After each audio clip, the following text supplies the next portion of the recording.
Coucou les amis, on se retrouve pour une vidéo où ça va être un crash test du nouveau fond de teint Clarins qui s'appelle Skin Illusion.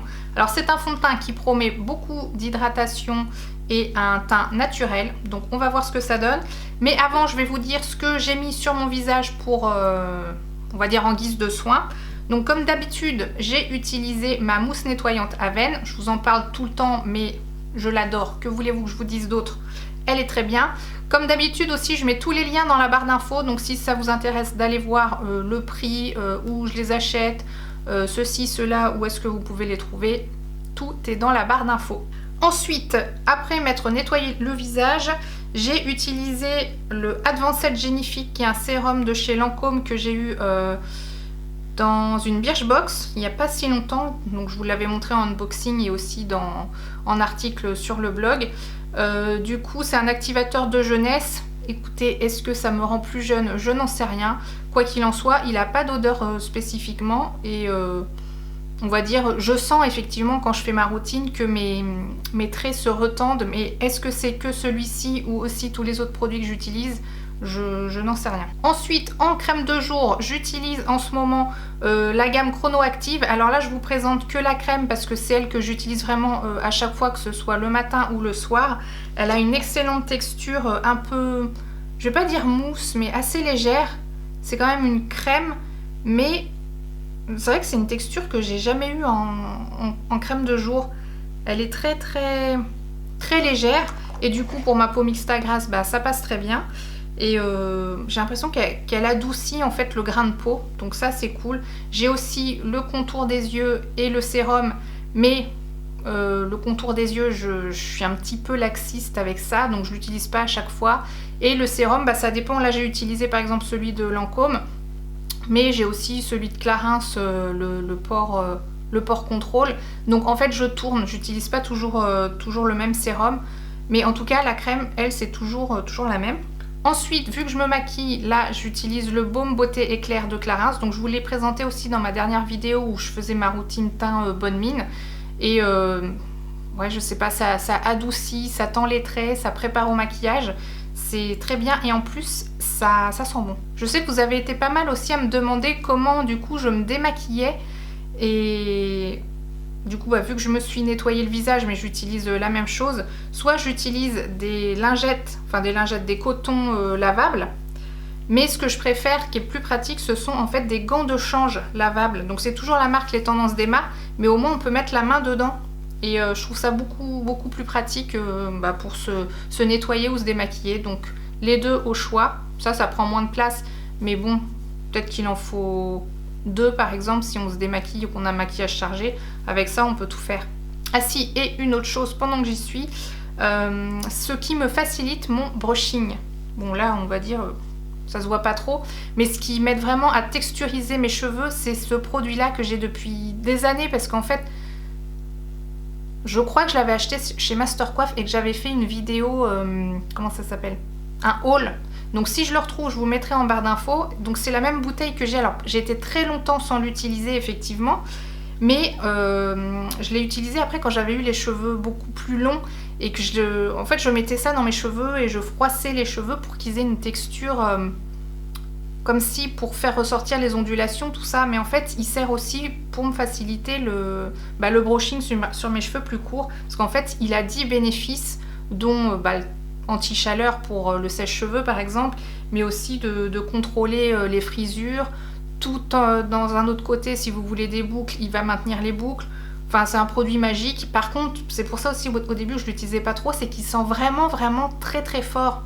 Du coup je mets 3 pchits et c'est cette odeur très forte que j'aime pas trop, mais le produit en lui-même est très bien. Par contre il faut bien le secouer avant de l'utiliser, parce qu'il a tendance à se coller dans le packaging, et du coup faut bien, et même à faire, là ça va se voir parce que c'est pas très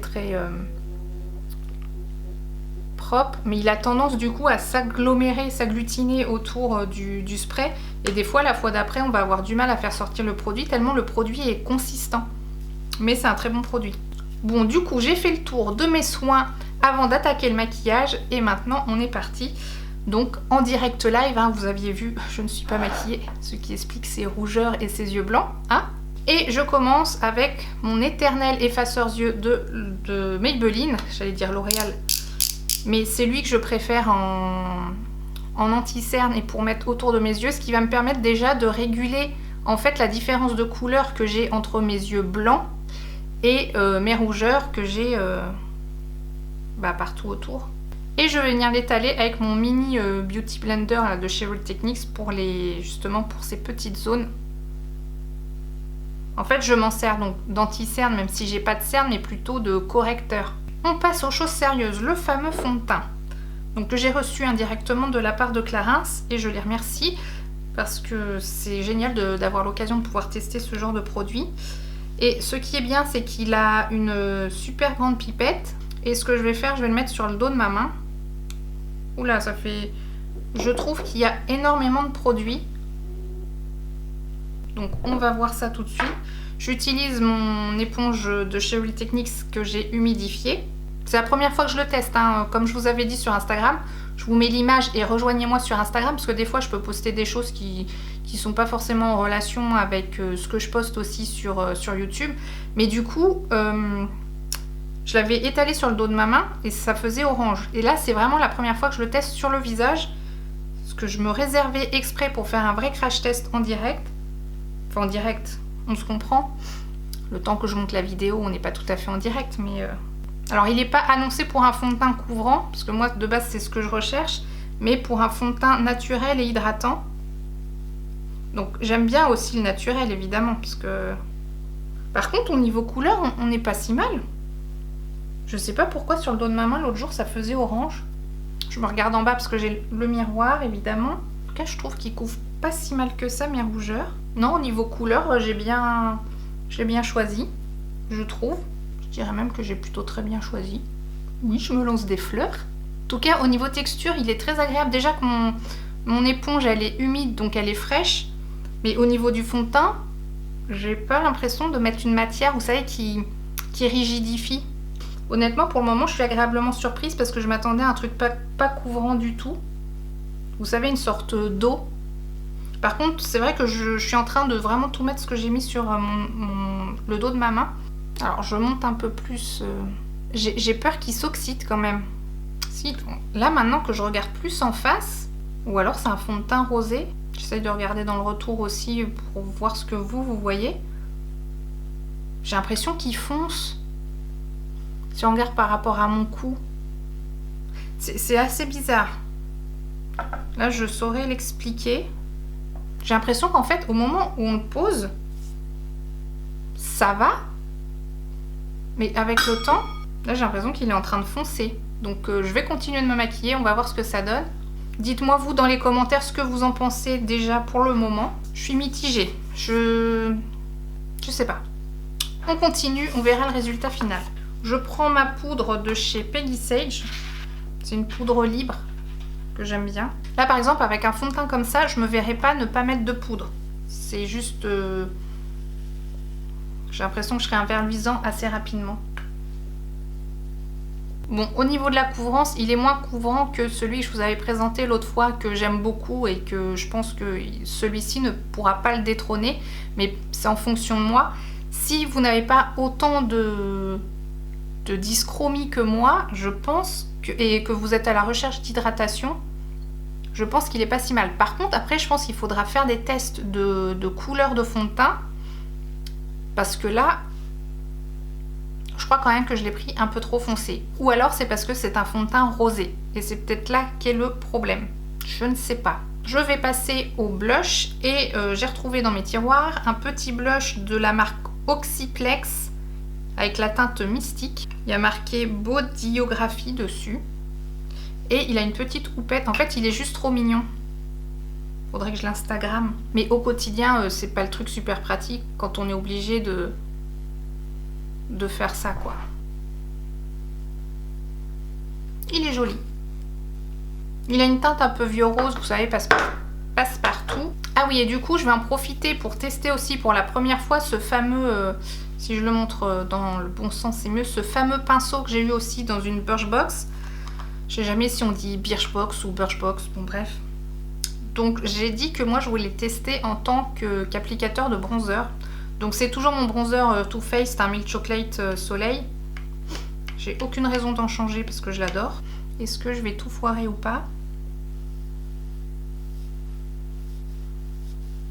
Bah, en tout cas, ce qui est pratique, c'est que par rapport à sa forme, quand on le met sous le creux de la joue,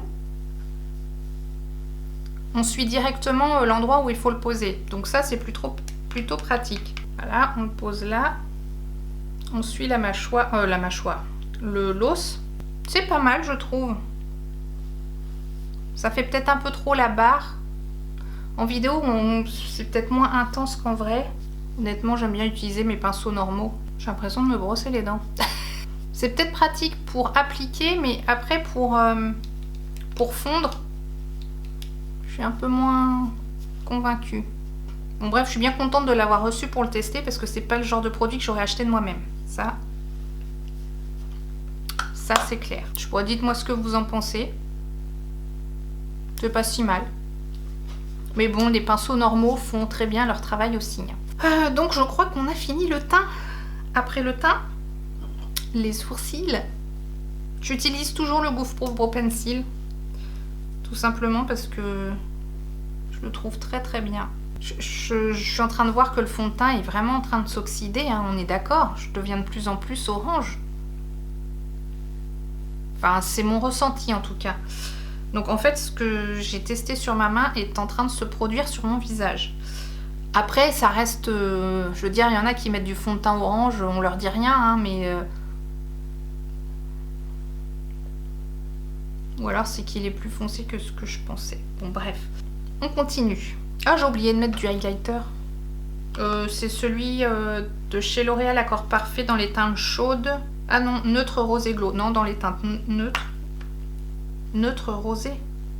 Bon, c'est le 202N. Ça change tout hein, quand on met du highlighter. J'ai ressorti ma Naked 2. Je sais même plus comment m'en servir. Vous savez que je prends toujours la Naked Basics, qui est super bien, enfin qui pour moi me suffit. Mais du coup celle-ci je l'avais achetée avant. Oui, parce que je m'étais fait influencer par les youtubeuses. Mais celle-ci, le problème pour moi, c'est qu'elle a beaucoup trop de irisé. Et avec ma paupière tombante, j'ai plus besoin de mat que d'irisé. Donc ce qu'on va faire, déjà on va unifier avec le fard Foxy le plus clair. Parce que le fait de tout unifier, ça va permettre justement de pouvoir mieux fondre tout le reste. Même si on dirait qu'on n'a rien fait finalement. Donc après, il n'y a que des irisés. C'est pour ça que je l'utilisais plus trop. Je crois que je vais peut-être la revendre. Je vais utiliser Tease, qui est un fard mat. Le seul qui doit être mat d'ailleurs, j'ai l'impression. Je vais essayer de le mettre un peu en coin externe.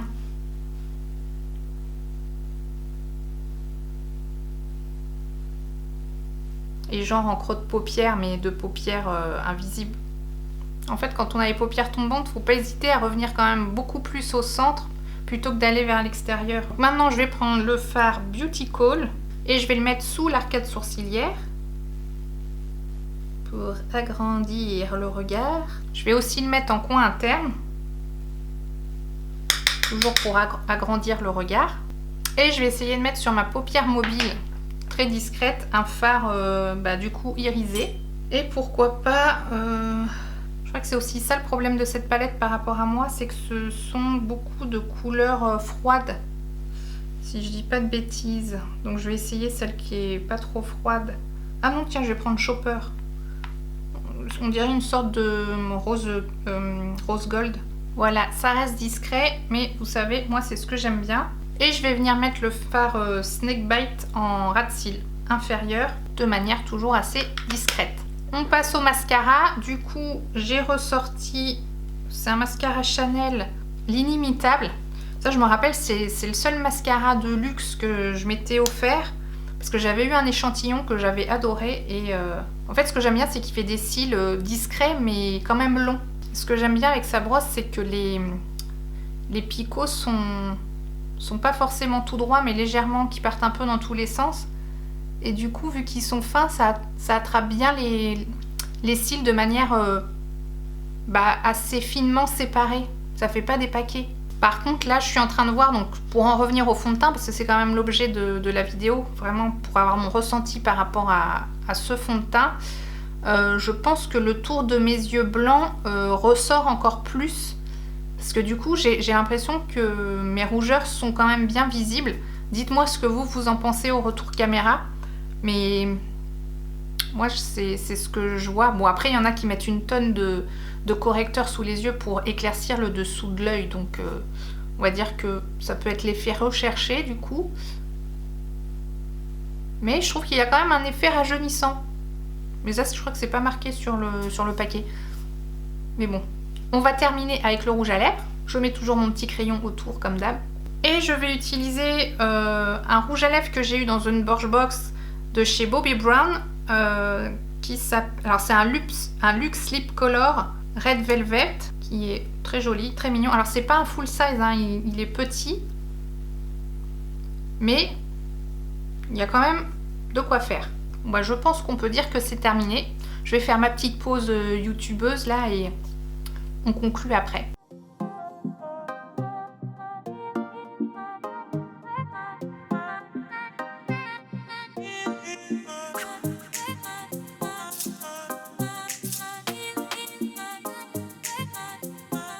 Bon bah voilà, après avoir fait ces petites pauses au ralenti, genre youtubeuse. Conclusion. Ah oui, je crois que j'ai même pas parlé de ce que je pense du rouge à lèvres.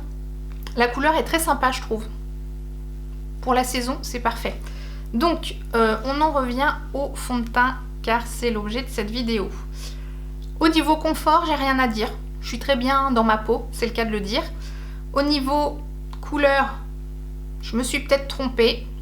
Ou alors c'est le fond de teint qui a une formule qui s'oxyde avec ma peau, ce qui peut être possible aussi. Au niveau naturel, je pense que oui, il est naturel, tout en étant quand même pas couvrant. Je ne sais pas si vous voyez ce que je veux dire. Il a quand même bien uniformisé mon teint, je trouve, pour un fond de teint dit naturel. Donc je trouve que c'est un naturel, mais qui est quand même couvrant. Enfin, je sais pas comment l'expliquer, parce que des fois il y a des naturels qui couvrent mais on voit quand même toutes les imperfections, et là je trouve qu'il est naturel dans le sens où il fait quand même bien le job. Donc à voir sur le reste de la journée ce que ça donne. Quand je me regarde dans le miroir, on dirait que, enfin, je vois bien que la couleur de ma peau est pas comme d'habitude, donc je vois que j'ai du fond de teint. Par contre, je ne vois pas de matière, et alors je sais pas si c'est la poudre ou quoi, mais j'ai l'impression quand même de voir ma peau. Donc c'est peut-être là qu'est le côté naturel. Alors peut-être qu'il floute les imperfections et que finalement il garde le naturel de la peau. Alors, je vais pas vous dire courez l'acheter, ça vaut le coup parce que c'est quand même un certain budget. Si vous envisagez de l'acheter, je vous conseille d'aller le tester en parfumerie. Parce que ça peut peut-être valoir le coup si vous cherchez un fond de teint naturel et hydratant. Après, je ne sais pas encore si dans la journée, je vais beaucoup briller par rapport à d'habitude ou pas. Mais pour le moment, ça va. Non, en fait, je crache partout. Je m'attendais vraiment à un fond de teint qui ne couvre pas du tout, en fait. C'est pour ça que je suis quand même bluffée. Par contre, j'ai ce problème de couleur où j'ai l'impression que je vais être orange à la fin de la journée. Et ça me pose un problème. Mais bon, je trouve que j'ai bonne mine. Et ça, pour moi, c'est toujours le plus important, d'avoir bonne mine. Donc voilà, dites-moi ce que vous en pensez. Si c'est quelque chose que vous êtes susceptible de mettre sur votre wishlist ou pas. Comme d'habitude, je vous aurais mis tous les liens dans la barre d'infos. Donc si vous avez des questions, vous allez trouver les réponses en dessous. J'espère que la vidéo vous aura plu. Surtout si c'est le cas, comme d'habitude, n'hésitez pas à mettre un petit pouce en l'air. Sinon, un petit pouce en bas. Si vous me rejoignez sur cette vidéo et que ça vous a plu, surtout n'hésitez pas à vous abonner, c'est totalement gratuit et plus on est de fous, plus on rit. Et moi je vous dis à bientôt dans la prochaine vidéo. Ciao!